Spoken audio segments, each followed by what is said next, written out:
Tonight, EWTN is excited to air a news special exploring Pope Leo's time as a missionary, priest, and bishop in Peru. Here's the clip. This is Chiclayo, Peru. And while it's a world away from both Chicago and Rome, you can't begin to understand who Pope Leo really is without being on the ground here, in the country where he spent more time as a church leader than anywhere else. I'm Jonathan Liedl, and I traveled throughout Peru to learn how this South American country shaped our American Pope. Our EWTN colleague Jonathan Liedl reported and produced this program. He is the managing editor of the National Catholic Register. Jonathan, thank you so much for joining us. Great job on this new special. Now, what struck you about the influence Peru has had on Pope Leo and how it's shaped his ministry?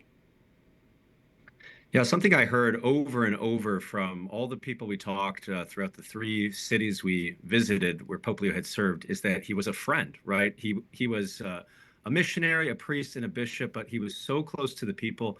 He embraced their culture, he embraced their devotions. And I think that closeness to the people, that love for the people of God, is something that we're seeing continue to animate him as Pope today in Rome. Now, of course, you walked in his footsteps, and during your reporting trip to Peru, what story best captured the impact that he had? In terms of his impact, I think one of the best stories that I remember, one of my favorite ones, is I actually rode along in a pickup truck, a 4x4 pickup truck that he had acquired when he was the Bishop of Chiclayo. And he did this precisely so that he could go out to those far regions of his diocese up in the Andean highlands. He said that they needed to be all-terrain priests, right? So they needed an all-terrain vehicle to get there.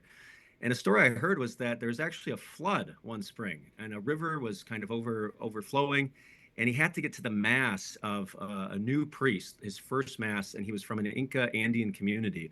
And so Pope Leo himself drove this pickup across this flooded river to get to that mass, to be with the people. And I just heard so many stories about how people were so moved by how he wasn't a distant figure, right? He didn't just hide away in the cathedral, but he came to the people.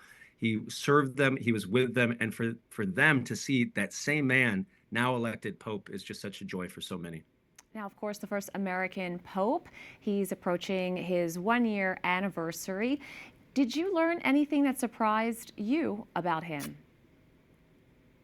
I think, as he has said before, he is for certain a 100% an American, but 19 years of his ministry were spent in Peru. So this is really where he learned to be a priest in many ways, and he learned to be a bishop, certainly. So I think just learning how deeply that shaped him, even some of his devotions, right? He has a deep devotion to Santo Toribio de Mogrovejo, who is called the Apostle of Peru. He was a missionary from Spain who was the Archbishop of Lima in the 1500s.